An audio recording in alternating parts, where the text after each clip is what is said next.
I walked into Grace's wedding without an invite and felt every eye jump to me, then jump away.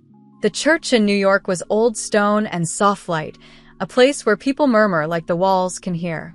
My heels clicked too loudly on the aisle, and I wanted to shrink, but I kept walking. I had been told all my life to be small, to make space for others, to say thank you for crumbs. Not tonight. I reached the last pew on the left and stopped, hands on the polished wood. The flowers smelled like sugar, like the cake to come. I saw my mother, Linda, smoothing her dress, pretending not to see me. My father, Robert, did not pretend. He turned, lifted his hand, and pointed like I was a stain on a white tablecloth. "Look at your sister," he said to anyone close enough to hear. "She's a success. You're a failed girl. No one wants to see you here." His voice was flat, the kind of voice he used when he told me I would never keep a job, never keep a friend, never keep myself. The words fell heavily. I let them hit me and pass through. I had heard worse. I looked at Grace. She stood near the altar, golden and sure. She had that new Miami smile, the one she bought and paid for in neat appointments. She gave me the smallest nod, like I was a delivery person who had taken the wrong door. I thought about the bills that sat quietly in my email, the ones from the band, the florist, the hotel in Manhattan with the Skyline Suites, the dream package with the open bar and the gold chairs. I had paid them all. I had paid for the rehearsal dinner in Boston last month and the bachelorette weekend in Chicago and the custom veil shipped from London, and I had not asked for a thank you. I had signed my name and moved on. No one in that church knew the shape of my life. They did not know about my house in Brooklyn, the brownstone I bought for $3.5 million when the market dipped and the city felt tired. They did not know about the small garden behind it, where I grew rosemary and mint and tried to grow lemons even though the air was wrong. They did not know about my bank dashboards, neat and plain. The numbers lined up like a choir. Balances, gains, notes from my banker, Marcus, in clean bullet points. They did not know that I had $710 million spread across places with boring names. They did not know that I was the quiet storm that had paid for this day. I felt a laugh rise in me, sharp and bright. It wasn't a cruel laugh. It was a laugh that sounded like a key turning.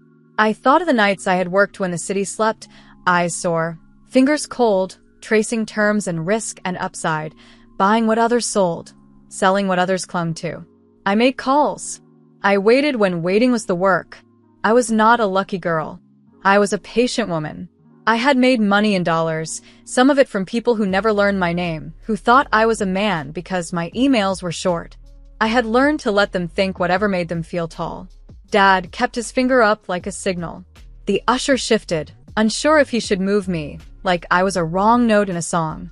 For a long second, I looked at my father's hand and saw all the years inside it. The point, the push, the don't do that, the why can't you be like your sister, the old stories he told about me that were not true but were easy to carry. I thought of the first job he laughed at, the first raise he said was cute, the first time I told him I was buying a house and he said, "With whose money?" I had not answered then. I would answer now, but not with words. I turned. I walked out the way I had come, slow and steady, each step a clear beat on the stone. A few heads turned again. Most stayed forward. I did not blame them. Weddings are about the picture, and I was not the picture. Outside, the New York sky had that steel color that shows up before rain, and the wind cut down the block like a blade. I stood for a moment on the steps and looked at the city that had made me sharp.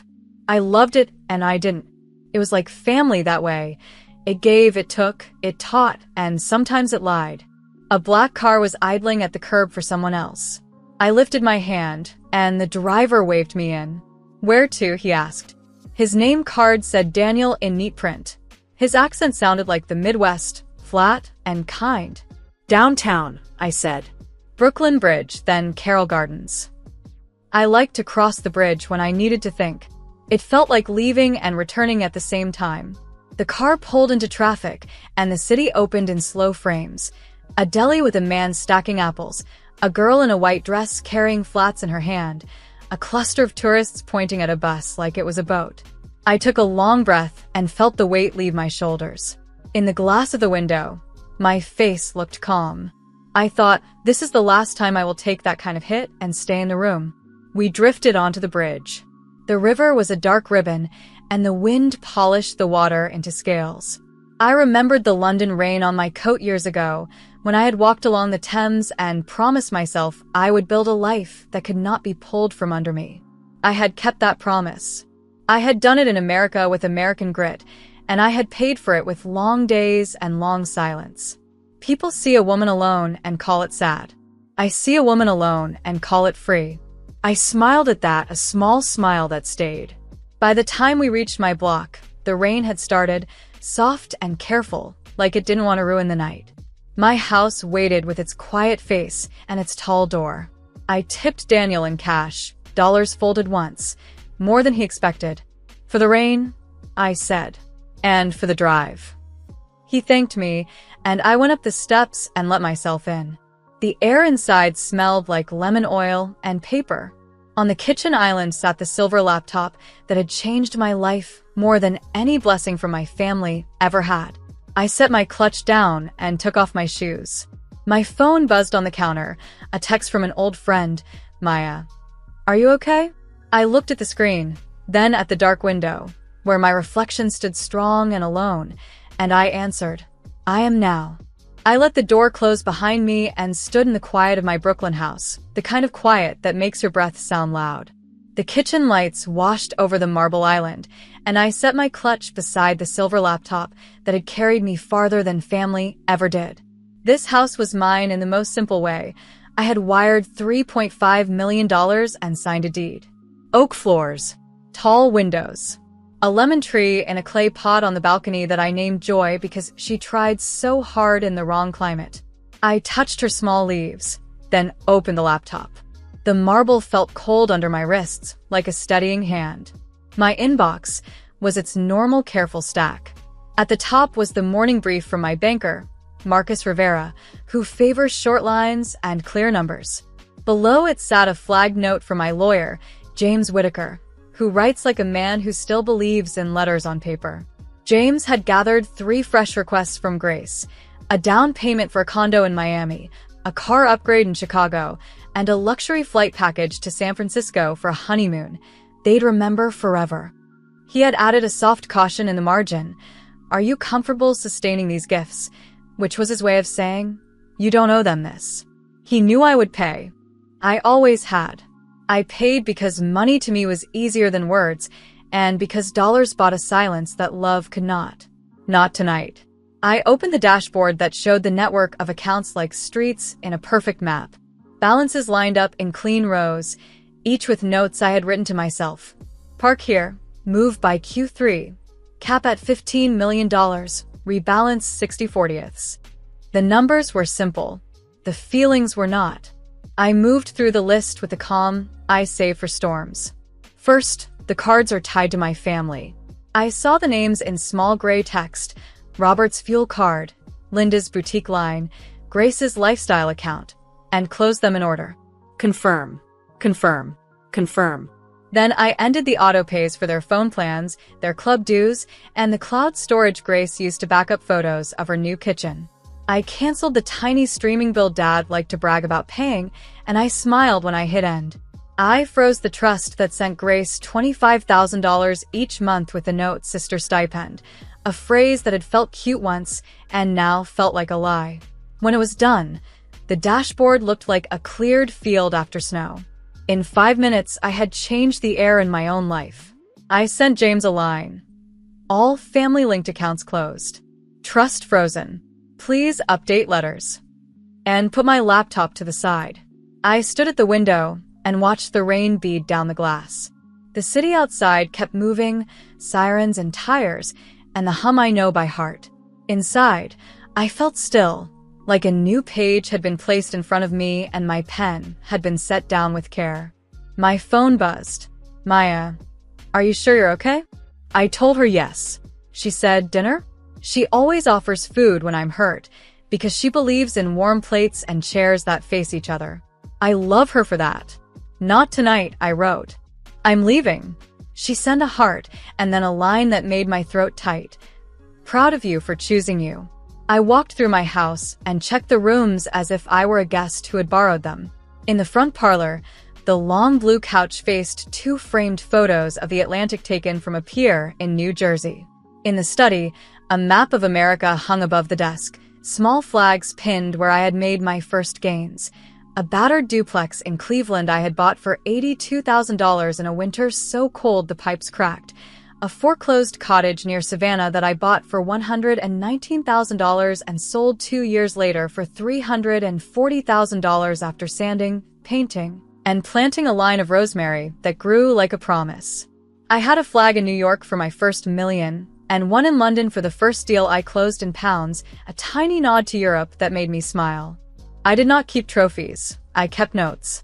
On the shelf sat a binder labeled, "Rules I Follow," written in a plain hand. Rule 1. Never spend to be seen. Rule 2. Pay in full or not at all. Rule 3. Give without losing yourself. Back in the bedroom, I pulled a small suitcase from the closet. I packed like a woman who has learned not to carry what hurts. 1 pair of jeans, a white shirt that fits just right, a soft navy sweater, sandals, swimwear, 3 paperbacks with bent corners, a linen dress that moves like water, and the gold ring my grandmother left me when she said, "By land, not applause." I slid in a leather folder that held my passport and a stack of cards, all in my name. I added a framed photo of me on a beach, hair wild, eyes half closed, my laugh so real I can hear it when I touch the glass. I zipped the bag and set it by the door. I sat again at the kitchen island and opened a clean page in a thin notebook. I wrote a list in straight lines, the way James taught me in a courthouse hall when I was 23. Find a small house near water. Swim every morning. Speak only when I mean it. Spend on peace. Give, but wisely. I added a last line, go to Hawaii, and underlined it twice.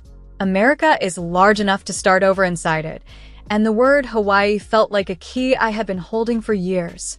I did not need more time with people who used my money as a mirror. I needed time with the ocean. I sent Marcus a note. Pause discretionary transfers to family. Keep cash levels at $60 million. Move the rest per plan. And he replied in 5 minutes. Understood. Proud of you. I picture him in his glass office near Wall Street, tie loosened, sleeves rolled. A man who knows where every dollar sleeps. Marcus once told me that wealth works best when it is boring. He is right. My money had grown in quiet ways. In long holds, in clean contracts, in ugly houses made good. There were no tricks. There was time. There was patience. There were nights when my only company was a spreadsheet and a clock. Grace called. I let it go to voicemail, and then listened. "Hey," she said. "I saw some payment issues. Can you check? The Miami agent is waiting." Her voice sounded like she was walking through a store, like she was touching things that would never belong to her. I thought about calling back. I thought about telling her what Dad said in that church and how it felt like the last match in a damp book, finally caught. Instead, I texted 1 line. "I'm not funding your life anymore." 3 dots pulsed and then vanished. No reply. I stood, washed my glass, and wiped the counter until the marble shone. My house looked the way I wanted my days to look, clear, honest, paid for. I turned off the lights room by room and left only the small lamp by the door, a warm coin of glow on the floorboards. I lifted my suitcase and felt how light it was. Maybe that was the point, to carry only what I chose. I locked the door behind me and listened to the click. It sounded like a new kind of yes. Dawn met me on the curb with a thin wind and a sky the color of tin. I rolled my suitcase into the car and told the driver to take me to JFK. The streets of New York were quieter than I had ever seen them, as if the city had agreed to stop and breathe with me for a few hours. Storefronts yawned open, a baker swept a square of sidewalk, and a runner crossed against a red light with the bold grace of someone who believes the morning belongs to her. I pressed my palm to the cool glass and felt a small pulse of fear. I had made big choices before. Houses, deals, dollars moved in careful lines.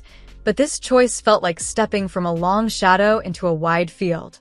I said the word in my head, Honolulu, and the word answered back with light. At the terminal, I bought a one-way ticket with the calm swipe of a card that has never been declined. The agent wore red lipstick and wished me a good journey. I said thank you, and meant it. As I passed through security, a man in front of me kept apologizing to the guard for his belt, his coins, his phone. I waited and did not rush him. When it was my turn, I lifted my arms, let the machine see me, and walked on. The waiting area felt like a small city, families building forts out of hoodies, couples sharing headphones, a soldier with a backpack too large for his narrow frame, reading a tiny book. I found a seat by the window and watched the line of planes like a string of bright fish. On the plane, I had a window seat. A woman with clear eyes and a soft green scarf sat beside me and tucked her bag under the seat with neat hands. "I'm Emily," she said, and smiled the way people smile when they've been on the road for a while and want to be gentle with strangers. She told me she was flying home after a month in Europe, where the streets are small and the church is tall, and the coffee tastes like it has a history. I told her I was starting over in Hawaii. I did not explain the wedding door or the long years of paying for peace. I said I needed sun and salt and a house where the loudest thing at night would be the sea. "Good," she said. "Begin again." It sounded like a blessing, and I took it as one. We rose over New York in a slow, steep arc. The river flashed, the bridges held their lines, and the city spread under us like a puzzle I had solved and carefully put back in its box. Clouds met us and then parted, and America opened below in wide, changing colors. Farmland like quilts, deserts like coins, mountains like knuckles pressed up from the dark. I thought of names that had shaped me: Robert with his hard jaw and his harder opinions, Linda with her quiet smoothing, Grace with her bright, polished need. I let their names pass through me like wind through a screen. I thought of James Whittaker, who told me once that love and money are vines that will tangle if you let them, and that you have to choose the trellis. I thought of Marcus Rivera, who believes money should nap in safe places and only wake for good reasons. They were men who never tried to own me, and for that, I would always be grateful. When the drink cart rattled near, I asked for water and a coffee.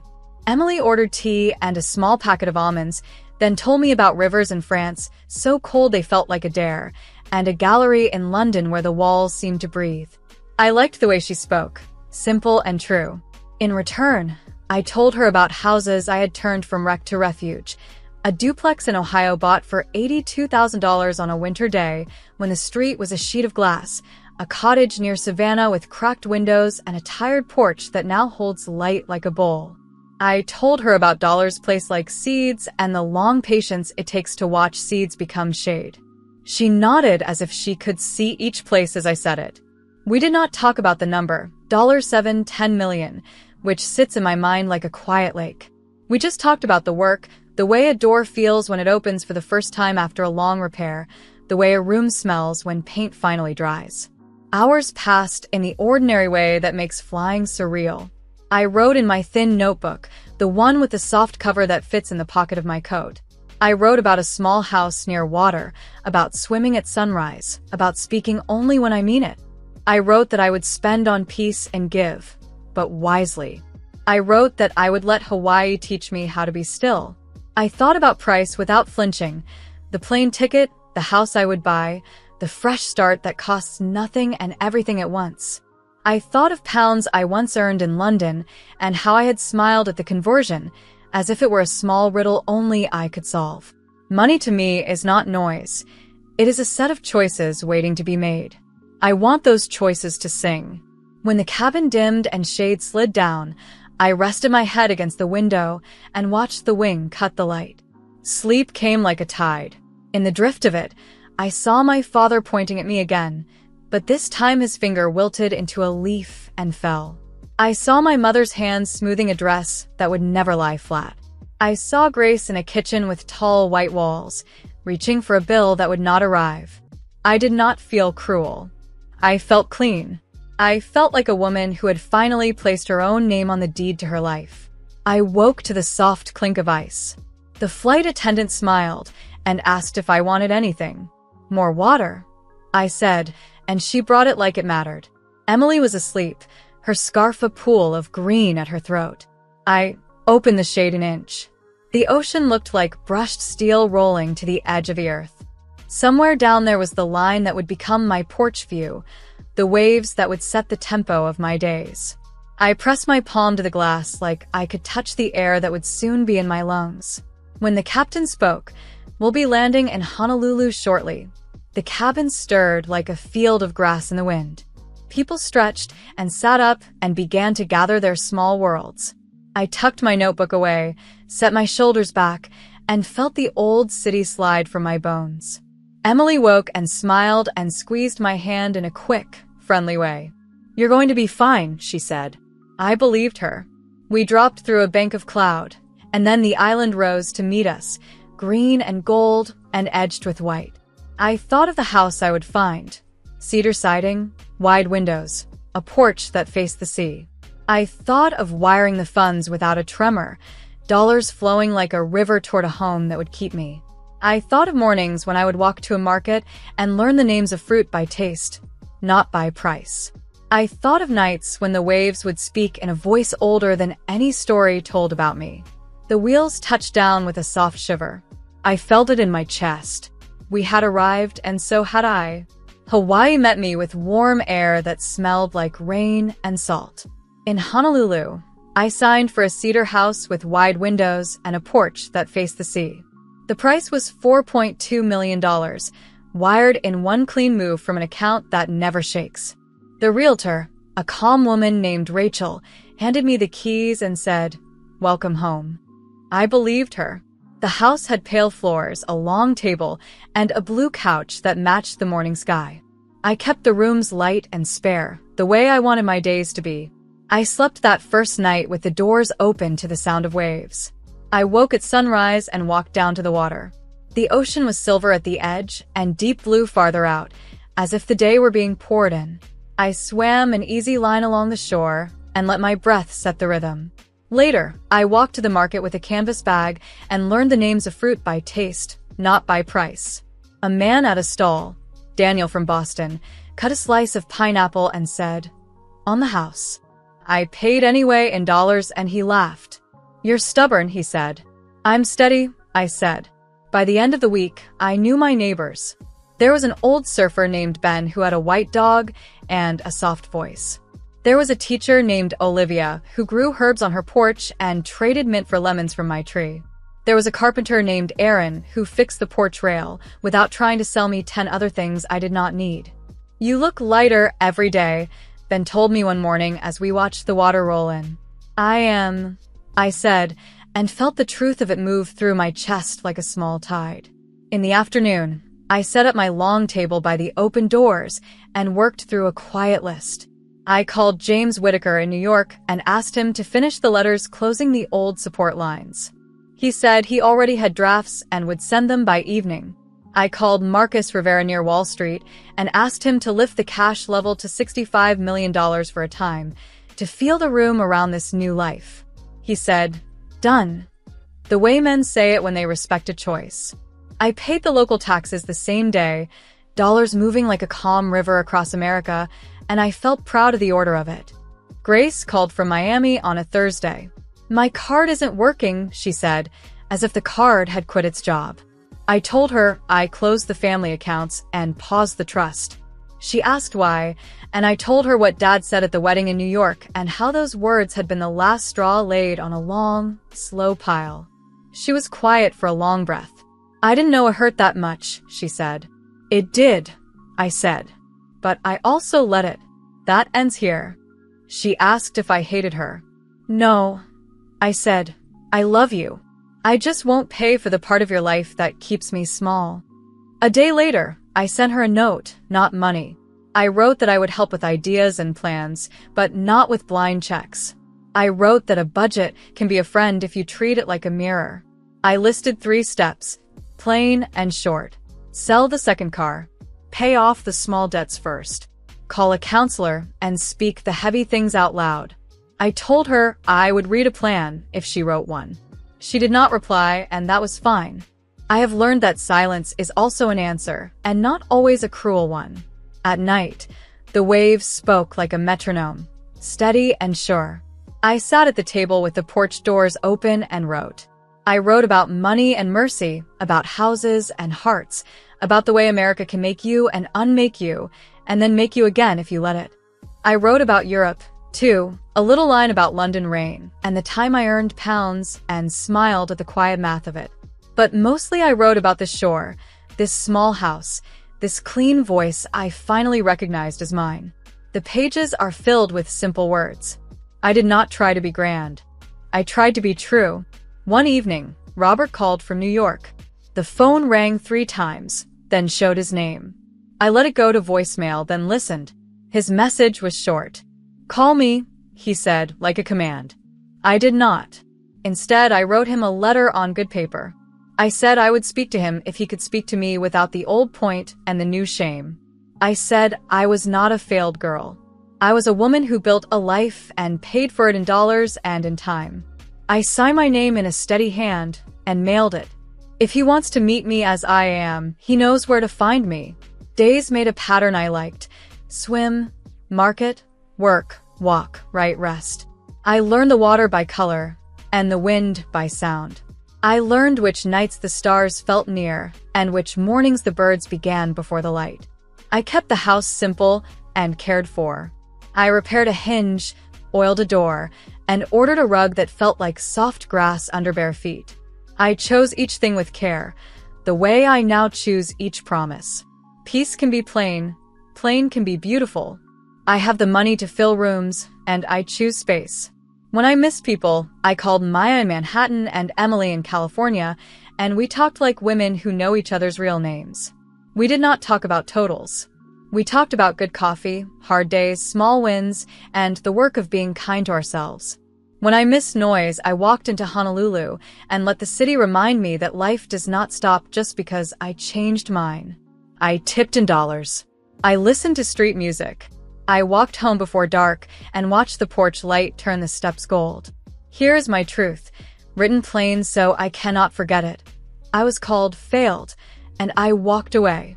I closed the doors that hurt me. I opened the ones that face the sea. I own my life the way I own this house. Paid in full, cared for daily, shared with care.